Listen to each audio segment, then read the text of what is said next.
अस्सलामुअलैकुम। Right to information act 2005 को आगे बढ़ाते हुए आज हमारा दूसरा लेक्चर है। पहले वाले लेक्चर में हमने चैप्टर 1 को ख़त्म किया था। आज हम चैप्टर 2 पढ़ेंगे। Chapter 2 deals with right to information and obligations of public authorities. ये कवर करता है रूल 3 to 11 या आप कह सकते हैं सेक्शन 3 to 11 इसमें फॉल होते हैं। ठीक है। रूल 3 क्या कहता है कि सारे सिटीजन्स को ये राइट है कि वो इस एक्ट के अंडर इंफॉर्मेशन हासिल कर सकते हैं। यानी जो भी सिटीजन ऑफ इंडिया है वो राइट टू इंफॉर्मेशन एक्ट 2005 के अंडर इंफॉर्मेशन हासिल कर सकता है। रूल 4 के बारे में पहले मैं आपको बता दूं, यहाँ पे ये काफी लंबा चौड़ा लिखा गया है एक्ट में, लेकिन मैंने यहाँ पे सम अप करके लिखा है क्योंकि ना तो ये एग्जामिनेशन पॉइंट ऑफ व्यू से इम्पोर्टेंट है और ना ही हमारी daily working point of view से इम्पोर्टेंट है। बिकॉज जब ये एक्ट नोटिफाई हुआ था तो जितनी सारी ऑर्गेनाइजेशंस इस एक्ट के अंडर आती है, दैट इज गवर्नमेंट, तो सारी की सारी ऑर्गेनाइजेशंस इसके अंडर ही आती है, और नॉन गवर्नमेंट जितनी सारी बॉडीज इसके अंडर आ गई है जिन पे ये एम्प्लॉय होता है, उन्हें कहा गया था कि with in 120 days of notification of the act वो क्या करेंगे काम, वो मेंटेन करेंगे रिकॉर्ड्स और पब्लिश करेंगे पर्टिकुलर्स ऑफ देयर ऑर्गेनाइजेशन। ठीक है, तो किस तरीके से रिकॉर्ड को मेंटेन करना था, किस तरीके से अपनी पर्टिकुलर्स को पब्लिश करना था, तो वो सारा जो है इस रूल 4 के अंडर लिखा गया था और वो करना था उन्हें 120 डेज के अंडर। तो इस टाइम पे इसकी हमारे पास उतनी ज्यादा इंपॉर्टेंस नहीं है, दैट्स वाई मैंने इस रूल को सम अप करके लिखा है। साथ ही क्या कहा गया था कि जब एक्ट के अंडर इंफॉर्मेशन किसी को चाहिए होगी तो वो अपनी लेटर जो भी वो लिखेगा, अपनी कॉरस्पॉन्डेंस, वो स्पेसिफाइड डेजिग्नेटीज को एड्रेस करेगा। उन डेजिग्नेटीज का नाम रखा गया था पब्लिक इंफॉर्मेशन ऑफिसर्स। तो रूल 5 के अंडर क्या कहा गया था कि जितनी सारी बॉडीज है, गवर्नमेंट नॉन गवर्नमेंट, वो क्या करेंगी काम, वो स्टेट लेवल पे, डिस्ट्रिक्ट लेवल पे, एज द केस में भी अपने ऑफिसर्स को डेजिग्नेट करेंगी एज पब्लिक इंफॉर्मेशन ऑफिसर्स, चाहे वो सेंटर की बॉडीज हो, चाहे वो स्टेट की बॉडीज हो, वट एवर द केस में भी, वो आता था रूल 5 के अंडर। ठीक है। Rule 6 examination point of view as well as daily working point of view से काफी इंपॉर्टेंट है और ये डील करता है कि किस तरह से रिक्वेस्ट करनी है इंफॉर्मेशन ऑब्टेन करने के लिए। ठीक है। इसका सब रूल 1 क्या कहता है कि कोई भी बंदा जिसे इंफॉर्मेशन चाहिए होगी वो रिटन में या इलेक्ट्रॉनिक मीन्स यानी ईमेल वगैरह के थ्रू अपनी एक एप्लीकेशन दे सकता है इस एक्ट के अंडर, और वो एप्लीकेशन इंग्लिश में, हिंदी में या उस जगह की ऑफिशियल लैंग्वेज में लिख सकता है जिस जगह वो रहता हो, और उस एप्लीकेशन के साथ कुछ प्रेस्क्राइब्ड फी रखना पड़ेगा उसे। जो भी प्रेस्क्राइब किया होगा वो हम आगे पढ़ेंगे कि क्या फी प्रेस्क्राइब किया गया है, कैसे वो पे करना है। यहाँ पे इतना ही कहा गया है कि जो भी प्रेस्क्राइब्ड फी है वो अपनी एप्लीकेशन के साथ रखे और उस एप्लीकेशन को एड्रेस करे किसको, जो भी कंसर्नड पब्लिक इंफॉर्मेशन ऑफिसर होगा, चाहे सेंट्रल का होगा चाहे स्टेट का होगा, एज द केस में भी उसे एड्रेस करे और अपनी इंफॉर्मेशन मांगे। ठीक है। अब जहां पे रिटन में एप्लीकेशन देना पॉसिबल नहीं हो, वहां पे कहा गया है कि ऑरली भी अंडर सेट प्रोसीजर आप रिक्वेस्ट कर सकते हैं, और पीआईओ कंसर्नड जो होगा यानी पब्लिक इंफॉर्मेशन ऑफिसर कंसर्नड जो होगा वो पूरी की पूरी कोशिश करेगा उस रिक्वेस्ट को जो है इंफॉर्मेशन प्रोवाइड करने में और उसे डिस्पोज ऑफ करने में। तो दैट मीन्स अगर एक बंदे को इंफॉर्मेशन चाहिए तो वो रिटन एप्लीकेशन लिख सकता है, आइदर हार्ड फॉर्म में या सॉफ्ट फॉर्म में, और उसके साथ प्रेस्क्राइब्ड फी रखनी पड़ेगी उसे, और वो एप्लीकेशन उसे किसे एड्रेस करनी पड़ेगी, कंसर्नड पब्लिक इंफॉर्मेशन ऑफिसर। ठीक है, वो स्टेट का हो, सेंटर का हो, वट एवर द केस में बी। उस एप्लीकेशन में जो वो एप्लीकेंट मूव कर रहा है उसे अपनी कोई भी डिटेल देने की जरूरत नहीं है, एक्सेप्ट उतनी डिटेल्स जितनी एक डिपार्टमेंट को जरूरत पड़ती है उसको कांटेक्ट करने में। यानी कि जब एक एप्लीकेंट एक एप्लीकेशन मूव करता है, उसे अपनी सारी डिटेल्स देने की कोई ज़रूरत नहीं है, बस अपना नाम, अपना एड्रेस, अपना कॉन्टैक्ट नंबर दे दे, सो दैट डिपार्टमेंट उसको at the time of providing of information contact कर सके। ठीक है। साथ ही साथ ये भी कहा गया है कि वाइल मूविंग एप्लीकेशन, जब एक एप्लीकेंट एक एप्लीकेशन मूव करता है तो उसे रीजंस देने की कोई ज़रूरत नहीं है कि वो क्यों ये एप्लीकेशन मूव कर रहा है। यानी कि इंफॉर्मेशन मांगने के लिए उसे ज़रूरी नहीं है कि वो ये कहे कि उसे ये इंफॉर्मेशन क्यों चाहिए। तो दैट मीन्स एक एप्लीकेंट को जब एक एप्लीकेशन मूव करनी है तो उसे कोई भी डिटेल्स, कोई भी रीजंस देने की ज़रूरत नहीं है कि वो ये इंफॉर्मेशन क्यों मांग रहा है, और डिपार्टमेंट भी उस बंदे से ये नहीं पूछ सकता है कि उसे ये इंफॉर्मेशन क्यों चाहिए। ठीक है। अब कभी कभार क्या होता है कि जब पीआईओ के पास एप्लीकेशन पहुंच जाती है तो वो इंफॉर्मेशन जो मांगी गई है वो उस पीआईओ के पास मौजूद नहीं होती है, वो डिपार्टमेंट के दूसरे पीआईओ के पास या किसी और डिपार्टमेंट के पीआईओ के पास मौजूद होती है। तो उस टाइम पे क्या किया जाता है कि ये जो पीआईओ है जिसने लेटर रिसीव की, इसका फर्ज बनता है कि ये उस टाइम पे उस एप्लीकेशन को ट्रांसफर करे उस दूसरे पीआईओ के पास जिसके पास इंफॉर्मेशन लाइंग होती है। ठीक है। और वाइल ट्रांसफरिंग द एप्लीकेशन, इसे इंटीमेट करना पड़ता है एप्लीकेंट को कि हमने जी आपकी एप्लीकेशन दूसरे पीआईओ को भेज दी है और वही आपको इंफॉर्मेशन दे देंगे। तो जब एक पीआईओ दूसरे पीआईओ को एप्लीकेशन ट्रांसफर करता है, वो ज्यादा से ज्यादा 5 दिन लगाना चाहिए। यानी कि विद इन 5 डेज एक एप्लीकेशन एक पीआईओ से दूसरे पीआईओ तक ट्रांसफर होनी चाहिए, अगर एक पीआईओ के पास वो रिक्विजिट इंफॉर्मेशन अवेलेबल नहीं होगी। सपोज मैं ऐसे कहूंगी, ऑफिसर ए है, ये पीआईओ है किसी डिपार्टमेंट का डिविजनल लेवल पे, इसको जो है एप्लीकेशन मूव की गई लेकिन इसके पास वो इंफॉर्मेशन नहीं है, वो डिस्ट्रिक्ट श्रीनगर के पीआईओ के पास है, सेम डिपार्टमेंट की। ठीक है। तो डिस्ट्रिक्ट लेवल पे जो ये पीआईओ है ये इंफॉर्मेशन प्रोवाइड करेगा, लेकिन कैसे? इसके पास तो कोई एप्लीकेशन आई नहीं, वो एप्लीकेशन तो डिवीजन के पीआईओ के पास है। तो डिवीजन का पीआईओ जो है वो क्या करेगा काम, वो इस एप्लीकेशन को ट्रांसफर करेगा, यानी भेजेगा किसको, डिस्ट्रिक्ट श्रीनगर के पीआईओ के पास, उस कंसर्न डिपार्टमेंट के, और इंटीमेशन देगा किसको, एप्लीकेंट को, कि हमने आपकी लेटर जो है, हमने आपकी जो एप्लीकेशन है वो ट्रांसफर कर दी है किसको, डिस्ट्रिक्ट श्रीनगर के पीआईओ को। ठीक है। ये मैंने आपको एग्जांपल दी समझाने के लिए कि ट्रांसफर क्या होता है। और वाइल ट्रांसफरिंग ये डिवीजन टू डिस्ट्रिक्ट जो है विद इन 5 डेज होनी चाहिए, यानी डिवीजन का पीआईओ 5 दिनों के अंदर अंदर ये एप्लीकेशन डिस्ट्रिक्ट के पीआईओ तक देना चाहिए। ठीक है। रूल 7 क्या कहता है कि अब रिक्वेस्ट तो आई, अब इस रिक्वेस्ट को एक पीआईओ कैसे डिस्पोज ऑफ करेगा, यानी कैसे इसको इंफॉर्मेशन देगा, वो उसके साथ डील करता है रूल 7। ठीक है। तो रूल 7 क्या कहता है कि जब भी रूल 6 के अंडर आपके पास एप्लीकेशन आती है, यानी एक पीआईओ के पास एप्लीकेशन आती है, तो वो क्या करेगा काम, विद इन 30 डेज उसे इस एप्लीकेशन का जवाब देना पड़ता है, यानी विद इन 30 डेज उसे इंफॉर्मेशन प्रोवाइड करनी पड़ती है। इसका मतलब ये नहीं हुआ कि वो 30 डेज तक वहां ही रखेगा, देगा ही नहीं। रूल में कहा गया है कि एज एक्सपीडिशियसली एज पॉसिबल, जैसे एप्लीकेशन आती है जितना जल्दी हो सके उतना जल्दी जो है उसका आपको रिप्लाई देना चाहिए, लेकिन आपके पास मैक्सिमम टाइम कितना दिया गया है, 30 डेज। तो हम कहते हैं विद इन 30 डेज जो है आपको इस एप्लीकेशन जो भी आपके पास आई है उसके इंफॉर्मेशन प्रोवाइड करनी चाहिए किसको, एप्लीकेंट को। मैं फिर से दोहराऊंगी, जब भी एक पीआईओ के पास एक एप्लीकेशन आती है इंफॉर्मेशन के लिए, तो उसको जितना जल्दी हो सके उतना जल्दी उस एप्लीकेशन को जो है डिस्पोज ऑफ करना चाहिए, लेकिन मैक्सिमम वो कितना टाइम ले सकता है, 30 डेज। तो that means up to 30 days वो इंफॉर्मेशन प्रोवाइड कर सकता है, लेकिन उसे चाहिए कि जल्द से जल्द ही करे। अब कभी कभार क्या होता है कि कुछ ऐसी इंफॉर्मेशन होती है जो हम प्रोवाइड नहीं कर सकते हैं, तो वो हम आगे पढ़ेंगे। वो आरटीए एक्ट 2005 के सेक्शन 8 और 9 के अंडर लिखी गई है कि कौन कौन सी इंफॉर्मेशन आप जो है नहीं दे सकते हैं। तो उस टाइम पे भी with in a period of 30 days आपको एप्लीकेंट को इंटीमेट करना है कि उसकी इंफॉर्मेशन हम उसे नहीं दे सकते हैं जो उसने मांगी है, क्योंकि ये फला फला सेक्शन में फॉल होता है। ठीक है।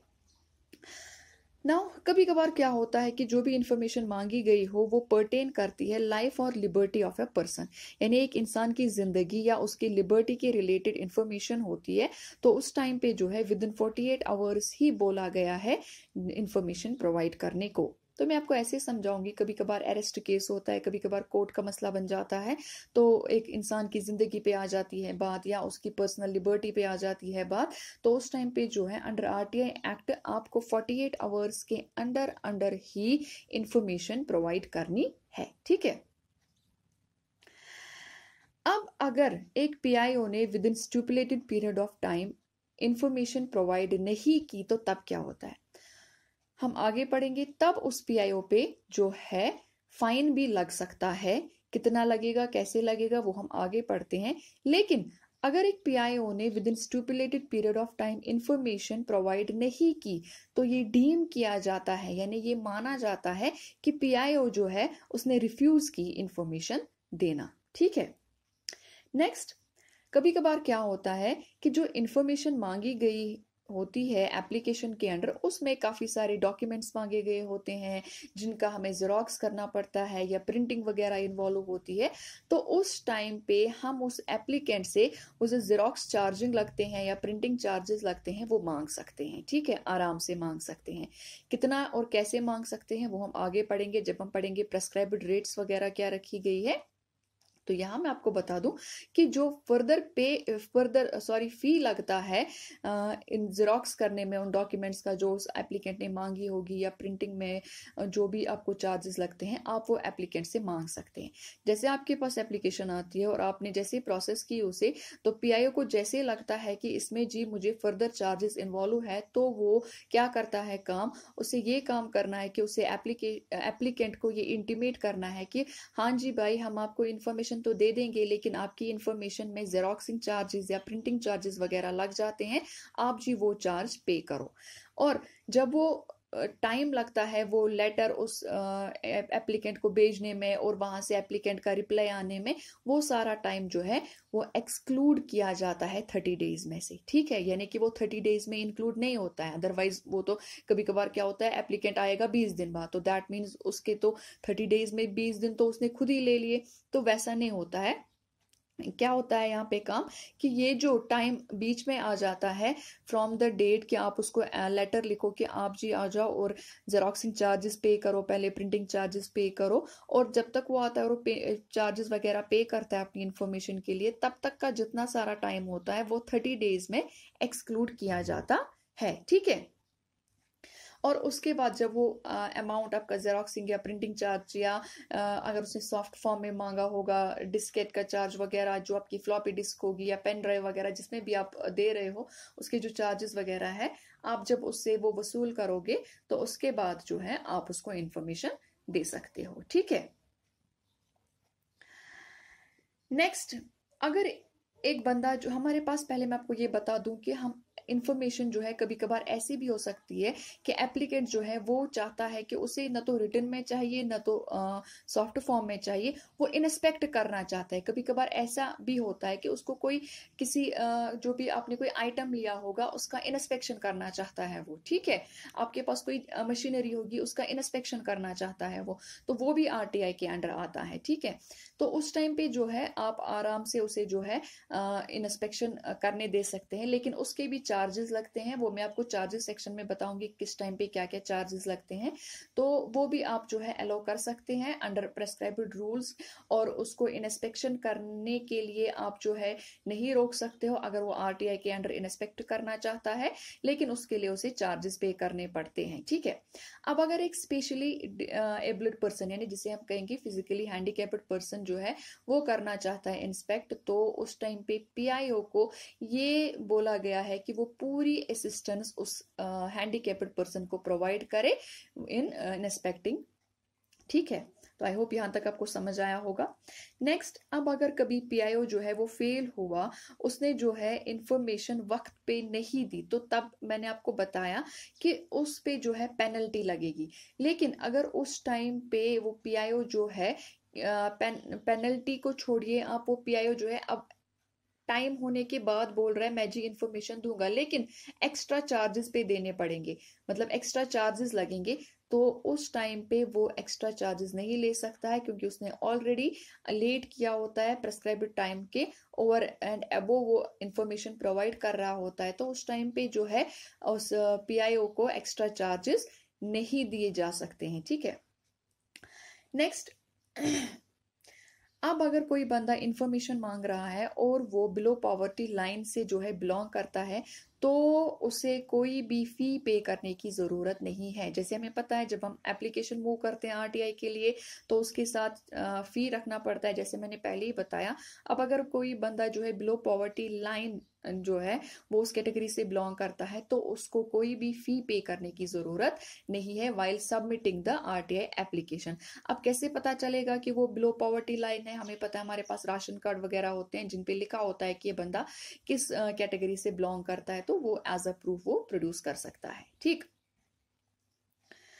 ये मैंने आपको पहले ही बताया कि अगर विद इन लिमिट्स नहीं दी गई इंफॉर्मेशन तो क्या हो सकता है उस टाइम पे। ठीक, नेक्स्ट, कभी कभार क्या होता है कि थर्ड पार्टी की इन्वॉल्वमेंट जो है वो आ जाती है। थर्ड पार्टी मतलब अगर पीआईओ से इंफॉर्मेशन मांगी गई वो एक्चुअली उस कि अपनी या उसके डिपार्टमेंट की नहीं है, बल्कि किसी और पार्टी के बारे में मांगी गई है, लेकिन वो लाई करती है उसी पीआईओ के पास, तो उस टाइम पे थर्ड पार्टी को कंसिडरेशन में लेना पड़ता है पीआईओ को। मैं आपको ऐसे बताऊंगी, फॉर एग्जांपल मैं पीआईओ हूँ और मेरे पास जो है कोई ऐसी इंफॉर्मेशन लाएंगे वो जो एक्चुअली मुझे पर्टेन नहीं करती, किसी और ऑर्गेनाइजेशन को पर्टेन करती है। ठीक है, ये उनकी इंफॉर्मेशन है, लेकिन मेरे पास ड्यू टू ऑफिशियल मैटर पड़ी हुई है। अगर मुझे उसके रिलेटेड मांगी गई होगी इंफॉर्मेशन, तो मुझे जरूरी पहले उस थर्ड पार्टी को बोलना है कि आपके रिलेटेड जो इंफॉर्मेशन ये मेरे पास है, इस पे आरटीआई आया है, क्या मैं वो दूं या नहीं दूं। ठीक,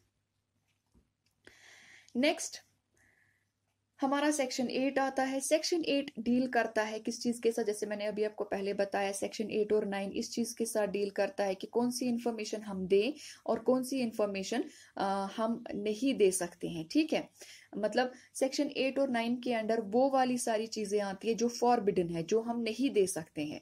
ठीक, जो कि हम एक एप्लीकेंट को नहीं प्रोवाइड कर सकते हैं, वो सेक्शन 8 और 9 के अंडर आरटीआई एक्ट 2005 को फॉल करती है। तो हम देखते हैं कि कौन कौन सी इंफॉर्मेशन पहले हम नहीं दे सकते हैं। ठीक है, तो सेक्शन 8 क्या कहता है कि जहां पे एक रिक्वेस्ट आपके पास आई हो और आपको उसे जो है रिजेक्ट करनी पड़े, और वो रिजेक्ट करनी क्यों पड़ेगी? क्योंकि आपके पास ये सारे रीजंस जो है दिए गए हैं। क्या क्या रीजंस दिए गए हैं वो हम आगे पढ़ेंगे।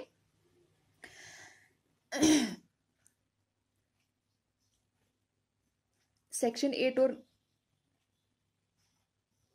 और 9 तो ये कहता है कि कौन कौन सी नहीं देनी है, लेकिन कब? जब आप नहीं दोगे उस टाइम पे आपके लिए जरूरी है कि आप उस बंदे को ये बताओ कि हमने आपको इंफॉर्मेशन क्यों नहीं दी। यानी कि अगर आपने सेक्शन 8 और 9 के अंडर इंफॉर्मेशन देने से इनकार कर दिया है, तो आपको जरूरी एप्लीकेंट को ये लिखना है, ये रीजंस देने हैं कि हमने आपको जो है इंफॉर्मेशन क्यों नहीं दी। ठीक है, अगर अपील भी वो करेगा उसके अंडर भी आप जो है उसे लिख सकते हैं कि आपने इंफॉर्मेशन उसे क्यों नहीं दी। अब चाहे अगर वो सेक्शन 8 और 9 के अंडर ना भी आए, लेकिन आप रिजेक्ट कर रहे हो, इंफॉर्मेशन नहीं दे रहे हो, तो आपको हर हाल में उसे ये रीजंस, ये ग्राउंड्स देने पड़ेंगे कि आपने उसे इंफॉर्मेशन क्यों नहीं दी। ठीक है, यहाँ पे हमें ये बताया जाता है पहले कि जिस फॉर्म में आपसे इंफॉर्मेशन मांगी जाती हो, आप उसी फॉर्म में इंफॉर्मेशन जो है प्रोवाइड करें। ठीक, नाउ हम पढ़ेंगे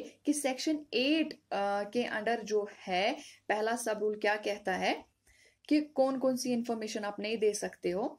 इंफॉर्मेशन जिसका डिस्क्लोज करना हमारी कंट्री, हमारी स्टेट की सवर्निटी या इंटीग्रिटी के रिलेटेड खतरनाक साबित हो सकता है। ठीक है, या हमारी स्टेट या हमारी कंट्री के रिलेशंस दूसरी स्टेट, दूसरी कंट्री के साथ खराब जो है कर सकती है वो इंफॉर्मेशन, तो वो इंफॉर्मेशन हम जो है डिस्क्लोज नहीं कर सकते हैं। ठीक, वैसी इंफॉर्मेशन जिसको कोर्ट ने या किसी ट्रिब्यूनल ने मना किया होगा डिस्क्लोज करने से, वो भी हम नहीं कर सकते हैं इंफॉर्मेशन एक्ट के अंडर डिस्क्लोज। ठीक, इंफॉर्मेशन जिसका डिस्क्लोजर माना जाएगा breach of privilege of parliament और स्टेट लेजिस्लेचर, वो भी हम नहीं दे सकते। यानी कि ऐसी इंफॉर्मेशन जिसका डिस्क्लोज करना ब्रीच ऑफ प्रिविलेज माना जाएगा पार्लियामेंट या स्टेट लेजिस्लेचर का, वो हम नहीं दे सकते। ठीक। Information including commercial confidence, trade secrets, intellectual properties वगैरह, ये भी हम नहीं दे सकते तब तक जब तक हमारे पास ये खदशा होगा कि इनका डिस्क्लोजर जो है वो हार्म कर सकता है थर्ड पार्टी को। लेकिन अगर कॉम्पिटेंट अथॉरिटी को ये सेटिस्फाई हो गया कि इन सब का डिस्क्लोजर, किन सब का, information related two point D जो यहाँ पे लिखा है, यानी कि commercial confidence, trade secrets, intellectual property वगैरह का डिस्क्लोजर जो है वो हार्मफुल नहीं है, तो तब जाके वो दे सकती है। अदरवाइज ये इंफॉर्मेशन हम नहीं दे सकते हैं।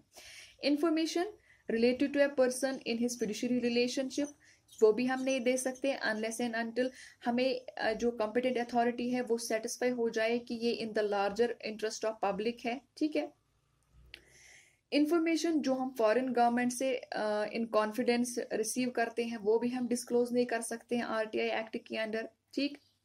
इंफॉर्मेशन जिसका डिस्क्लोजर किसी की लाइफ का या किसी की फिजिकल सेफ्टी का डेंजर का जरिया बन जाए, वो भी हम जो है डिस्क्लोज नहीं कर सकते। यानी मैं ऐसे कहूंगी, वैसी इंफॉर्मेशन जिससे किसी की लाइफ को या किसी की फिजिकल सेफ्टी को खतरा हो तो वो हम इंफॉर्मेशन डिस्क्लोज नहीं कर सकते हैं। ठीक है।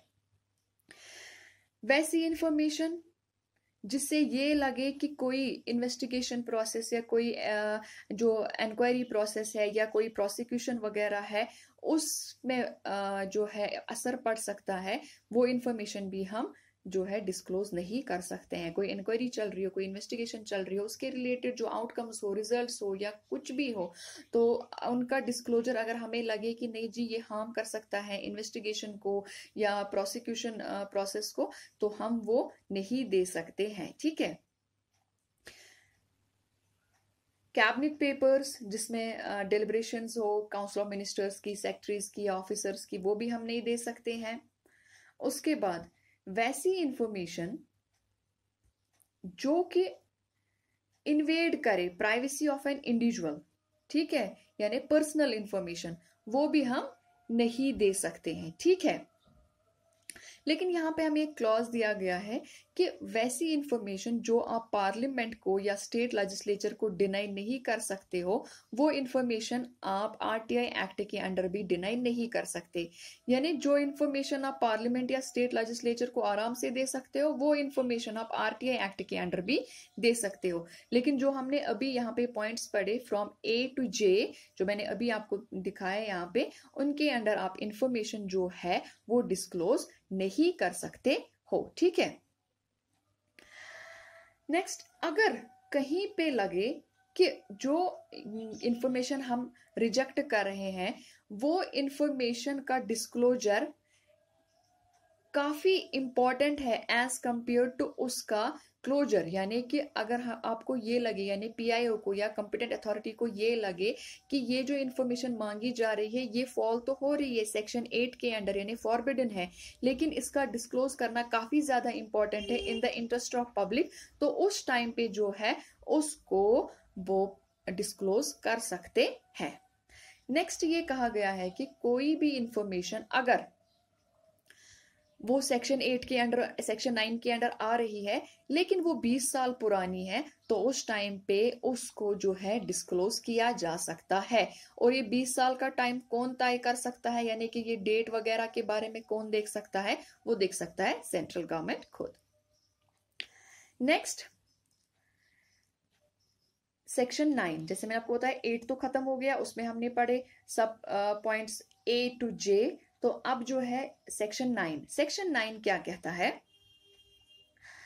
अगर ऐसी रिक्वेस्ट आ गई आपके आरटीआई एक्ट के अंडर जो इन्वॉल्व करे infringement of copyright subsisting in a person other than a state, ठीक है, यानी कि स्टेट को छोड़ के एक पर्सन, ठीक है, तो उस टाइम पे भी आप इंफॉर्मेशन जो है वो नहीं दे सकते हैं, आप उस इंफॉर्मेशन को देने से इनकार कर सकते हैं, यानी आप उस एप्लीकेशन को रिजेक्ट कर सकते हैं। ठीक है। नाउ सेक्शन 10 क्या कहता है कि अगर आपको जो है इंफॉर्मेशन मांगी गई हो और उसका आधा पार्ट ऐसा है जो सेक्शन 8 और 9 में फॉल होता है और आधा पार्ट ऐसा है जो कि आप दे सकते हो, तो उस टाइम पे जो है आपको उस एप्लीकेंट को उतनी इंफॉर्मेशन देनी है जितना कि सेक्शन 8 और 9 में फॉल नहीं होता है, और साथ ही साथ उसे ये भी बताना है कि रेस्ट ऑफ द इंफॉर्मेशन जो है वो सेक्शन 8 और 9 में फॉल होती है या वो हम रिजेक्ट कर रहे हैं, और साथ ही साथ रीजंस ऑफ रिजेक्शन भी दे सकते हैं। यानी कि जितना आपके पास अवेलेबल है और आप वो दे सकते हैं उतनी दे दो, और जो आपको लगता है ये आप नहीं दे सकते हो, ये सेक्शन 8 और 9 में फॉल होती है, वो वाली आप जो है उसे मत दे दो, लेकिन रीजन साथ में लिखो कि आप उसे वो इंफॉर्मेशन क्यों नहीं दे रहे हो। ठीक है। अब जो है जैसे मैंने अभी आपको पहले बताया थर्ड पार्टी का भी कभी कभार क्या होता है कि थर्ड पार्टी की इन्वॉल्वमेंट आ जाती है, तो उस टाइम पे क्या है, विद इन 5 डेज आपको थर्ड पार्टी को जो है कांटेक्ट करना है और उसे बोलना है कि आपके रिलेटेड हमसे जो है ये इंफॉर्मेशन मांगी गई है, तो क्या हम आप ये इंफॉर्मेशन दे या नहीं दे। सपोज मैं पीआईओ हूँ, मैं एक गवर्नमेंट डिपार्टमेंट की पीआईओ हूँ और मेरे पास जो है कॉन्ट्रैक्ट्स पड़े हुए हैं किसी एबीसी फर्म के। अब अगर मुझे आती है वहां से एप्लीकेशन कि मुझे उस एबीसी फर्म के रिलेटेड वो कॉन्ट्रैक्ट्स चाहिए वगैरह, वो एक्चुअली मुझे नहीं पर्टेन करते, वो उस एबीसी फर्म के अपने होते हैं। ठीक है, उनका कॉन्फिडेंशियल मैटर होता है। तो दैट मीन्स फर्स्ट पार्टी तो हुई एप्लीकेंट, सेकंड पार्टी हुई मैं एज पीआईओ, थर्ड पार्टी हुई वो एबीसी फर्म। तो उस टाइम पे मुझे उस एबीसी फर्म को कॉन्टैक्ट करना पड़ेगा, उनसे पूछना पड़ेगा, उनकी कंसेंट लेनी पड़ेगी। अगर उन्होंने इनकार कर दिया तो मुझे एप्लीकेंट को यही लिखना पड़ेगा कि ये जी थर्ड पार्टी की इंफॉर्मेशन है और थर्ड पार्टी ने इनकार किया है, मैं आपको नहीं दे सकती हूँ, तो ऑब्वियसली वो रिजेक्ट हो जाएगी। अगर थर्ड पार्टी ने हाँ कर दी तो मैं वो इंफॉर्मेशन आगे दे सकती हूँ, लेकिन मुझे उस थर्ड पार्टी को जो है इन रिटन इन्फॉर्म करना है कितने डेज में, विद इन 5 डेज। ठीक है, और थर्ड पार्टी को विद इन 10 डेज वहां से जो है वापस मुझे जवाब देना है, विद इन 10 डेज वहां से अपनी रिप्रेजेंटेशन जो है वो मतलब मेरे सामने सबमिट करनी है कि वो क्या चाहती है, वो चाहती है हाँ या वो चाहती है ना। ठीक है, तो इसके साथ ही आज का जो है लेक्चर मैं इंक्लूड करती हूँ।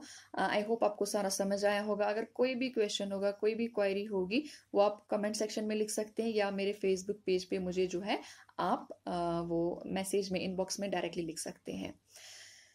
तो जिसने अभी तक चैनल को सब्सक्राइब नहीं किया, प्लीज़ उनसे मैं रिक्वेस्ट करती हूँ कि चैनल को सब्सक्राइब करें और वीडियो को लाइक करें, शेयर करें, ताकि सारे के सारे मिनिस्ट्रियल स्टाफ तक ये कंटेंट पहुंच जाए और उनके डे टू डे वर्क में उनके लिए हेल्पफुल बन जाए। और स्पेशली जिस रीज़न के लिए चैनल स्टार्ट की है, that means secretary assistant training course, उसको क्वालिफाई करने में उन्हें हेल्प मिले।